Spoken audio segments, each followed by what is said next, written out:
Assalamualaikum warahmatullahi wabarakatuh. Nama saya Anggia Finika Zahra dengan NIM 240304189.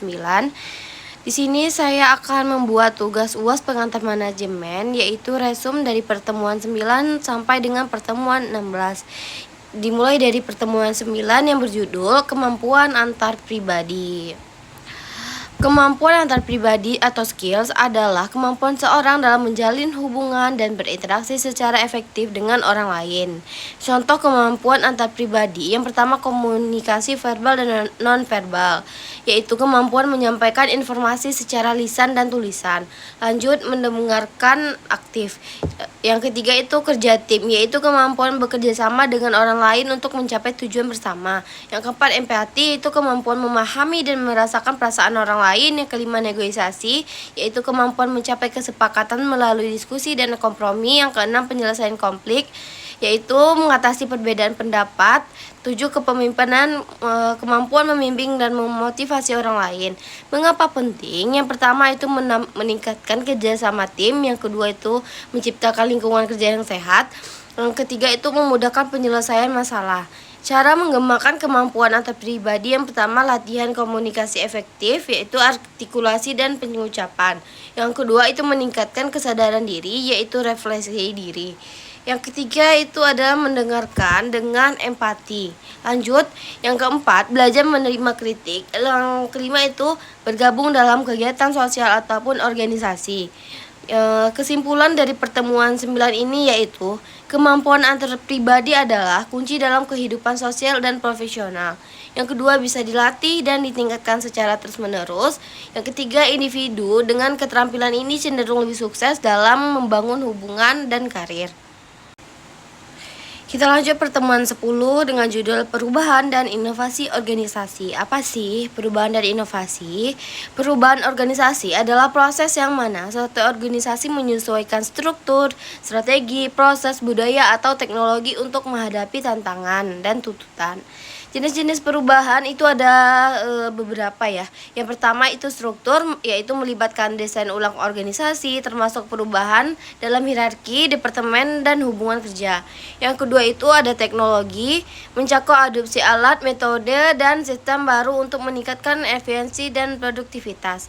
Yang ketiga itu orang, fokus pada perubahan dalam sumber daya manusia atau sumber daya dan hubungan kerja, termasuk pengembangan keterampilan dan perubahan budaya kerja. Faktor perubahan yang pertama faktor eksternal, yaitu konflik dan semangat kerja menurun. Yang kedua faktor eksternal yaitu pesaing dan regulasi ekonomi. Tantangan dan penolakan perubahan, yang pertama itu takut kehilangan kekuasaan dan kenyamanan. Yang kedua tidak paham tujuan perubahan. Yang ketiga tidak percaya dengan pemimpin. Yang keempat takut tidak mampu menyesuaikan. Jenis-jenis inovasi itu ada beberapa, dibagi menjadi invention disengaja dan discovery tidak sengaja.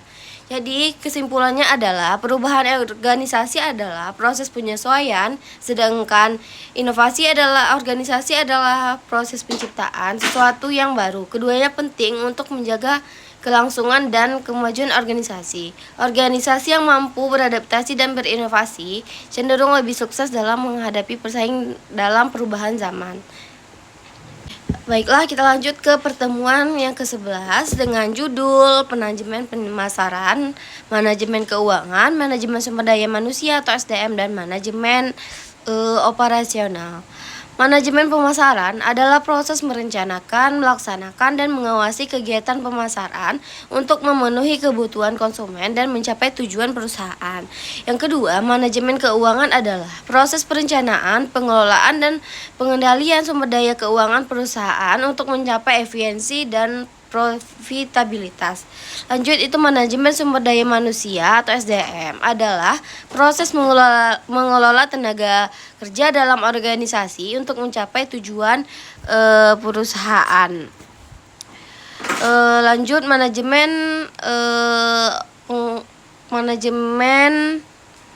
operasional adalah pengelolaan proses edukasi barang atau jasa secara efisien dan efektif untuk memastikan kualitas produktivitas. Jadi kesimpulan dari pertemuan ini adalah keempat fungsi manajemen ini saling berkaitan dan saling mendukung. Pemasaran menarik pelanggan, keuangan mengelola dana, lanjut sumber daya manusia itu mengelola tenaga kerja, terus operasional itu menjalankan proses produksi atau layanan. Jika dikelola dengan baik, keseluruhan organisasi akan berjalan secara efektif dan efisien. Lanjut pertemuan 12 dengan judul motivasi. Pengertian dari motivasi adalah dorongan yang memengaruhi perilaku seseorang, baik berasal dari dalam diri internal maupun dari luar eksternal. Motivasi dapat diartikan sebagai keinginan atau hasrat yang mendorong seseorang untuk melakukan tindakan atau mencapai tujuan tertentu. Dalam konteks kerja, motivasi adalah faktor penting yang memengaruhi kinerja dan semangat kerja karyawan. Mengapa sih motivasi penting dalam suatu organisasi manajemen?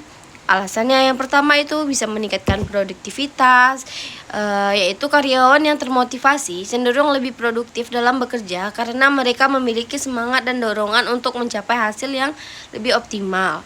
Yang kedua itu menumbuhkan loyalitas. Yang ketiga itu mendorong inovasi, yaitu karyawan yang termotivasi cenderung lebih kreatif dan inovatif karena mereka memiliki dorongan untuk mencari solusi terbaik dalam pekerjaannya. Yang kelima, itu membantu pencapaian tujuan.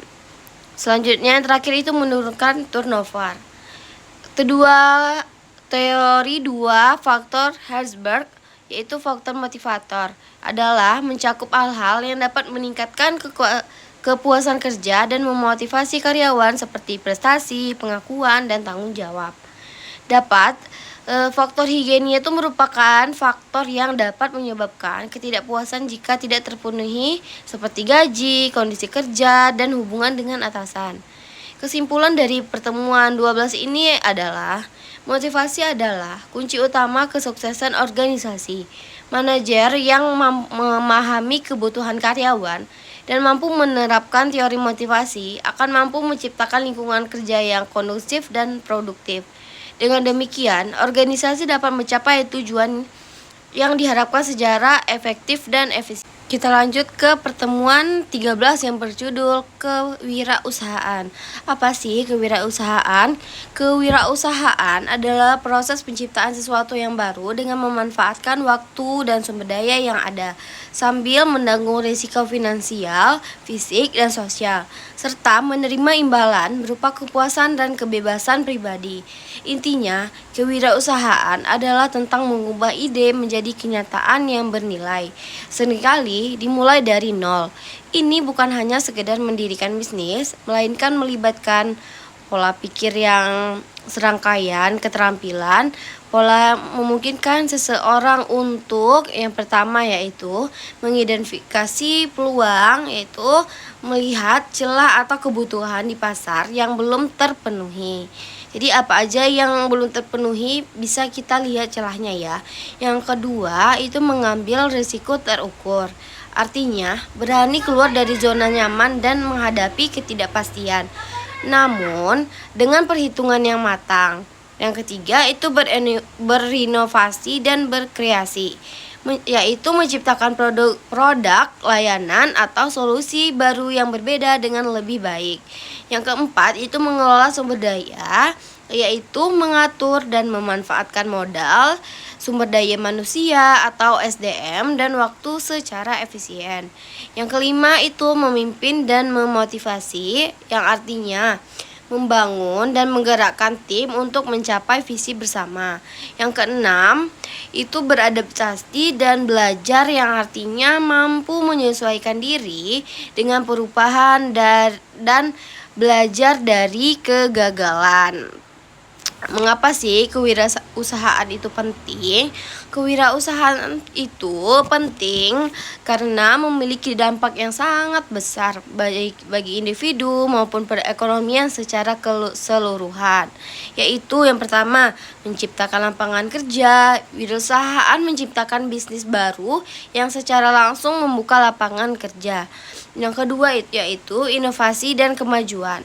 Mereka adalah pendorong utama inovasi, memperkenalkan teknologi, produk, dan layanan baru yang meningkatkan kualitas hidup. Lanjut, yang ketiga itu pertumbuhan ekonomi, yang artinya bisnis baru berkontribusi pada PDB, meningkatkan pendapatan dan mendorong sirkulasi uang dalam perekonomian. Yang keempat itu diversifikasi ekonomi, yang artinya kewirausahaan pada beberapa sektor industri saja menciptakan ekonomi yang lebih tangguh. Lanjut, pemberdayaan individu, yang artinya memberikan kesempatan bagi individu untuk mendalikan nasib mereka sendiri. Mengejar passion dan mencapai kemandirian finansial. Solusi masalah sosial itu adalah banyak wirausahaan sosial yang berfokus pada penyelesaian masalah sosial dan lingkungan, menciptakan dampak positif yang berkelanjutan. Kita lanjut lagi, meskipun tidak ada cetak biru yang pasti, beberapa karakteristik umum yang sering ditemukan pada seorang wirausahaan yang sukses antara lain. Yang pertama, berani mengambil risiko, tidak takut menghadapi ketidakpastian dan tantangan. Yang kedua, proaktif dan inisiatif, tidak menunggu instruksi tetapi bertindak dan memulai. Yang ketiga itu penuh percaya diri, yaitu yakin pada kemampuan diri sendiri dan visinya. Yang keempat, berorientasi pada tindakan, yaitu mampu menerjemahkan ide menjadi langkah-langkah nyata. Yang kelima, berpikir kreatif dan inovatif, yaitu selalu mencari cara baru dan lebih baik. Yang keenam, ulet dan tekun, yaitu tidak mudah menyerah di hadapan kesulitan. Yang ketujuh, berorientasi pada hasil, yaitu fokus pada pencapaian tujuan dan dampak. Yang kedelapan itu fleksibel dan adaptif, yaitu mampu mengubah strategi saat diperlukan. Yang kesembilan, jaringan yang kuat, yaitu membangun hubungan baik dengan berbagai pihak. 10, kemampuan belajar, yaitu senang belajar hal baru dan terus mengembangkan diri. Jadi kesimpulan dari pertemuan ini adalah Baiklah, di sini kita akan melanjutkan pertemuan ke-14, yaitu kita membahas tentang dinamika kelompok. Dinamika kelompok mengacu pada studi tentang bagaimana kelompok terbentuk, bagaimana mereka berinteraksi, dan faktor-faktor apa yang memengaruhi perilaku dan kinerja mereka. Ini adalah ilmu di balik bagaimana orang-orang dalam sebuah kelompok bereaksi satu sama lain. Memahami dinamika kelompok sangat penting karena akan memengaruhi seberapa efektif sebuah tim dapat bekerja sama. Beberapa aspek kunci dalam dinamika kelompok meliputi ada beberapa ya. Yang pertama itu ada norma kelompok. Norma kelompok ini artinya aturan tidak tertulis atau harapan perilaku yang diterima bersama oleh anggota kelompok. Ini bisa berupa cara berkomunikasi, tingkat partisipasi, atau standar kualitas kerja. Lanjut, yang kedua itu ada peran kelompok. Peran kelompok ini artinya posisi atau fungsi yang dimainkan oleh setiap individu dalam kelompok. Ada peran formal, misalnya pemecah masalah, humoris. Yang terakhir itu pendorong motivasi. Lanjut, yang ketiga itu ada kohesivitas kelompok, yang artinya tingkat daya tarik atau ikatan emosional antar anggota kelompok. Itu semakin kohesi sebuah kelompok, semakin besar kemungkinan mereka untuk tetap bersama dan bekerja menuju tujuan yang sama. Yang keempat itu ada konflik kelompok. Konflik kelompok yaitu perbedaan pendapat, gagasan, atau kepentingan antar anggota. Konflik bisa bersifat merusak jika tidak dikelola dengan baik, tetapi juga bisa berkonstruktif jika mampu memicu diskusi dan solusi yang lebih baik. Yang kelima itu ada tahap perkembangan kelompok, yang artinya model umum yang menggambarkan bagaimana kelompok berkembang, seringkali meliputi tahapan forming, yaitu pembentukan. Anggota baru bertemu, mengenal satu sama lain, dan menetapkan tujuan awal. Lanjut itu storming atau prahara, yang artinya konflik muncul saat individu mulai menegaskan diri dan ide bersaing. Yang terakhir itu norming atau penormaan, yang artinya kelompok mulai menetapkan norma, peran, dan prosedur kerja. Kohesi yang meningkat. Kita Kita lanjut ke kerja sama tim. Kerja sama tim sangat penting ya sebenarnya itu. Yang kerja sama tim itu artinya tindakan kolaborasi yang disengaja oleh sekelompok orang untuk mencapai tujuan bersama. Ini adalah praktik dari dinamika kelompok yang positif. Kerjasama tim yang efektif membutuhkan lebih dari sekedar mengumpulkan beberapa orang. Ini membutuhkan sinergi, komunikasi yang jelas, dan saling ketergantungan. Jadi lanjut ke ciri-ciri utama dari kerjasama tim yang efektif ya. Ada beberapa kerjasama tim yang efektif. Yang pertama itu tujuan bersama yang jelas, yang artinya semua anggota memahami dan berkomitmen pada satu visi dan tujuan yang ingin dicapai. Yang kedua, komunikasi terbuka dan jujur. Ini artinya anggota merasa nyaman berbagi ide, kekhawatiran, dan umpan balik tanpa takut dihakimi. Yang ketiga itu saling percaya dan menghormati, yang artinya anggota percaya pada kompetensi dan integritas satu sama lain, serta menghargai perbedaan pandangan. Pembagian peran dan tanggung jawab yang jelas, setiap orang tahu apa yang diharapkan dari mereka dan bagaimana kontribusi sebagai mereka sesuai dengan gambaran besar. Yang lanjut, saling ketergantungan positif, yang artinya anggota memahami bahwa kesuksesan satu individu bergantung pada kesuksesan yang lain dan sebaliknya. Yang terakhir, penyelesaian konflik yang konstruktif. Konflik dilihat sebagai kesempatan untuk pertumbuhan, bukan sebagai ancaman, dan diselesaikan secara adil. Hubungan antara dinamika kelompok adalah fondasi teoris yang mempengaruhi kualitas kerjasama tim. Jika dinamika kelompok dalam sebuah tim negatif, misalnya konflik yang tidak terselesaikan, norma yang tidak jelas, atau kurangnya kohesi, maka kerja sama tim akan terhambat. Sebaliknya ya. Jadi kesimpulannya, memastikan dinamika kelompok yang sehat dan mendorong kerjasama tim yang kuat adalah investasi yang akan membuahkan hasil dan efisiensi, inovasi, dan keberhasilan proyek organisasi. Baiklah, segini sekiranya pertemuan dari kelompok ini. Baiklah, marilah kita melanjutkan pertemuan terakhir yang berjudul teknologi informasi atau IT, manajemen dan manajemen risiko. Jadi teknologi informasi atau TI adalah perangkat dan sistem yang kita gunakan untuk mengumpulkan, menyimpan, memproses, dan menyebarkan data secara informasi.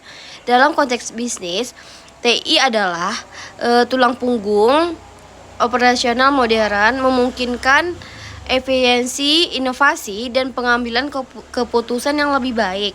Contohnya termasuk sistem ERP, cloud computing, atau alat komunikasi digital.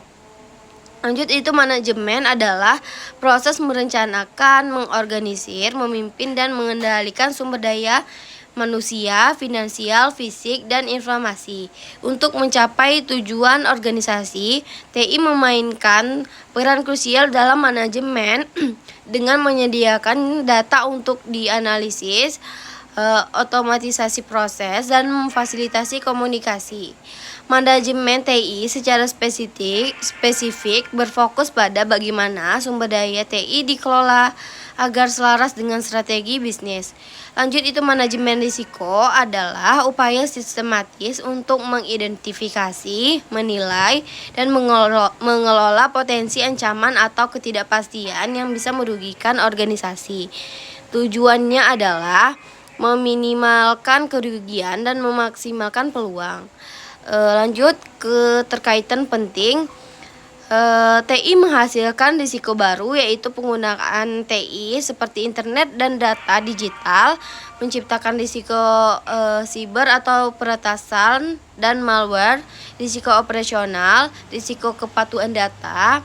TI adalah alat manajemen risiko. Di sisi lain, TI juga menjadi solusi utama untuk mengelola semua jenis risiko. Sistem TI dapat digunakan untuk memantau ancaman, menganalisis data risiko, dan mengimplementasikan kontrol keamanan. Singkatnya, TI adalah aset strategis yang harus dikelola baik oleh manajemen. Dan ini melibatkan manajemen risiko yang proaktif untuk melindungi nilai yang diciptakan. TI sambil memanfaatkan kemampuannya untuk mengelola risiko organisasi secara keseluruhan. Selanjutnya kita akan membacakan soal studi kasus. Studi kasus motivasi yang berjudul karyawan yang kehilangan semangat. Latar belakang kasusnya, PT Unggul Bersama adalah perusahaan yang bergerak di bidang jasa finance dengan lebih dari 200 orang karyawan. Perusahaan ini dikenal memiliki lingkungan kerja yang cukup baik dan stabil. Namun, dalam beberapa bulan terakhir, manajer sumber daya manusia mulai menyadari penurunan kinerja dari salah satu karyawan senior bernama Bapak Didu. Bapak Didu telah bekerja selama 10 tahun dan sebelumnya dikenal sangat disiplin dan berprestasi. Namun kini, ia sering terlambat masuk kerja. Hasil kerjanya menurun dan tidak lagi aktif dalam rapat tim. Setelah dilakukan pendekatan informal, diketahui bahwa Bapak Didu merasa tidak dihargai, tidak ada peluang promosi dan gaji stagnan meskipun beban kerja meningkat. Ia juga merasa manajer tidak memberikan umpan balik atas kerja kelasnya. Jadi pertanyaannya yang pertama, berdasarkan teori Maslow pada level kebutuhan apa masalah Pak Didu terjadi? Yang kedua, bagaimana teori dua faktor Herzberg menjelaskan kondisi ini? Yang ketiga, langkah apa yang seharusnya dilakukan oleh manajer untuk memotivasi kembali Bapak Didu? Yang keempat, jika Anda adalah seorang manajer sumber daya manusia, apa strategi jangka pendek dan jangka panjang yang bisa diterapkan? Yang kelima, bagaimana penggunaan teori ekspektasi from dapat membantu menyelesaikan masalah? Baiklah, saya akan menjawab 5 pertanyaan dari studi kasus karyawan yang kehilangan semangat. Jadi latar belakang kasusnya itu, PT Unggul Bersama adalah perusahaan jasa keuangan dengan lebih dari 200 karyawan, dikenal memiliki lingkungan kerja yang stabil, namun manajer sumber daya menyadari penurunan kinerja. Ini seperti yang ada di soal tadi ya. Yang pertanyaan pertama, berdasarkan teori Maslow pada level kebutuhan apa masalah Bapak Didu terjadi? Jawabannya, berdasarkan teori hierarki kebutuhan Maslow, masalah Bapak Didu terutama terjadi pada level kebutuhan yang lebih tinggi, yaitu yang pertama kebutuhan penghargaan atau esteem needs. Bapak Didu merasa tidak dihargai atau tidak merasa dihargai dan tidak mendapatkan umpan balik atas kerja kerasnya. Ini berdampak pada hilangnya rasa percaya diri dan pengakuan atas kontribusinya. Lanjut, kebutuhan aktualisasi diri. Meskipun tidak disebutkan secara eksplisit, stagnasi dalam karir atau tidak ada peluang promo dan gaji stagnan meskipun beban kerja meningkat dapat menghambat potensi Bapak Didu untuk berkembang dan mencapai potensi sepenuhnya. Jika ia merasa tidak ada ruang untuk pertumbuhan, maka kebutuhan aktualisasi dirinya tidak terpenuhi. Yang kedua, bagaimana teori dua faktor Herzberg menjelaskan kondisi ini?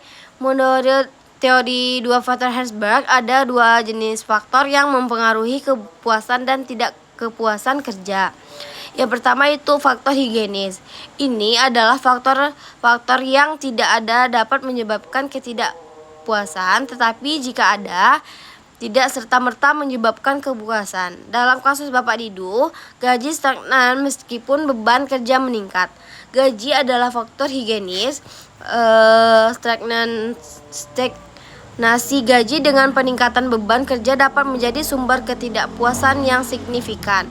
Yang lanjut itu kondisi kerja atau lingkungan kerja stabil. Ini adalah faktor higienis yang tampaknya sudah terpenuhi, namun aspek-aspek lain seperti tidak adanya umpan balik dari manajer dapat menjadi pemicu ketidakpuasan terkait supervisi.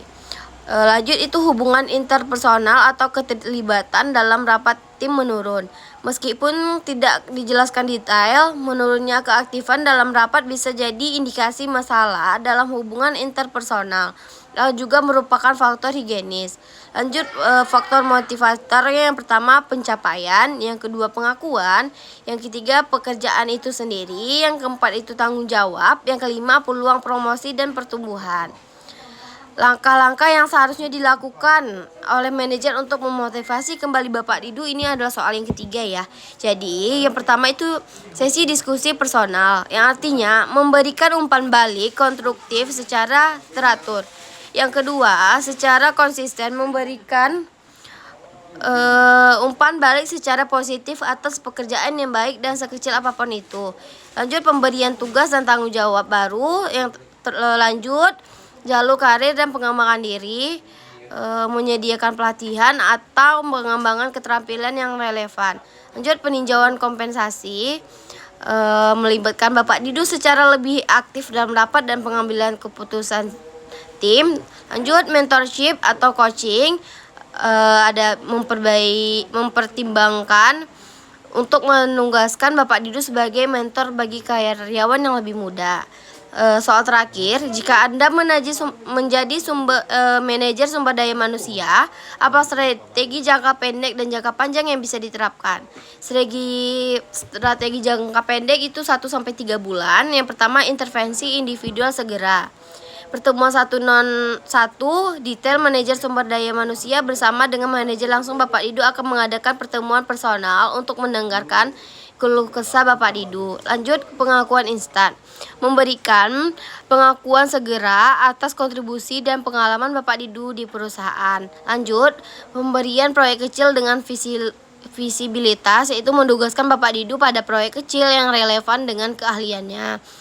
Yang keempat itu peningkatan komunikasi dan umpan balik, yaitu memastikan manajer langsung Bapak Didu mulai memberikan umpan balik positif secara teratur kondusif terhadap kinerja harian Bapak Didu. Lanjut peninjauan awal beban kerja, memastikan beban kerja Bapak Didu tidak berlebihan dan proporsional dengan kompensasi yang diterima. Strategi jangka panjangnya itu 6 bulan ke atas. Yang pertama ada pengembangan karir dan pelatihan, pemerataan jalur karir, terus ada program pelatihan dan pengembangan. Lanjut ada sistem pengakuan dan penghargaan yang berkelanjutan.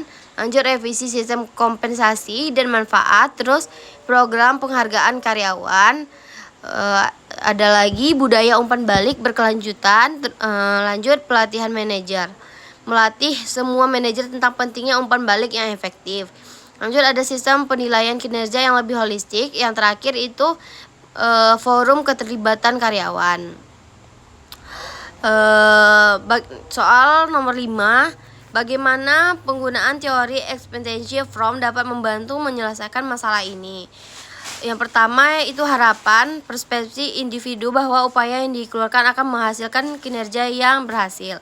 Yang kedua instrumentalitas, yang artinya persepsi individu bahwa kinerja yang berhasil dan mengarah pada hasil atau penghargaan tertentu. Yang ketiga valensi atau nilai, daya tarik yang melekat pada hasil atau penghargaan bagi individu. Untuk memotivasi Bapak Didu menggunakan teori Fromm, kita perlu mengatasi masalah ketiga komponen ini. Yang pertama itu mengatasi harapan, yang kedua itu masalah, yang ketiga solusi. Solusinya ada klarifikasi peran dan ekspektasi, yang kedua itu pelatihan sumber daya manusia, yang ketiga ada target yang realistis, yang keempat ada mengatasi instrumentalitas. Masalahnya itu Bapak Didu jelas merasa bahwa kinerjanya yang baik di masa lalu tidak menghasilkan penghargaan yang diinginkan, promosi, pengakuan, peningkatan gaji. Jadi solusinya itu jelaskan keterkaitan kinerja penghargaan. Manajer harus secara eksplisit menjelaskan bagaimana kinerja yang baik akan dihargai. Terus ada transparansi sistem penghargaan. Pastikan sistem promo, kenaikan gaji, dan penghargaan lainnya transparansi dan adil sehingga Bapak Didu percaya bahwa kinerja yang luar biasa akan diakui. Lanjut, berikan umpan balik konsisten, yaitu umpan balik yang teratur menguatkan hubungan antara upaya, kinerja, dan hasil. Yang terakhir, tindak lanjuti janji. Baiklah, dengan memperbaiki ketiga komponen ini, memastikan Bapak Didu percaya bahwa usahanya akan menghasilkan kinerja, bahwa kinerja itu akan menghasilkan penghargaan, dan bahwa penghargaan itu bernilai baginya. Jadi, sekian jawaban dari studi kasus yang soal yang saya bacakan sebelumnya. Terima kasih. Assalamualaikum warahmatullahi wabarakatuh.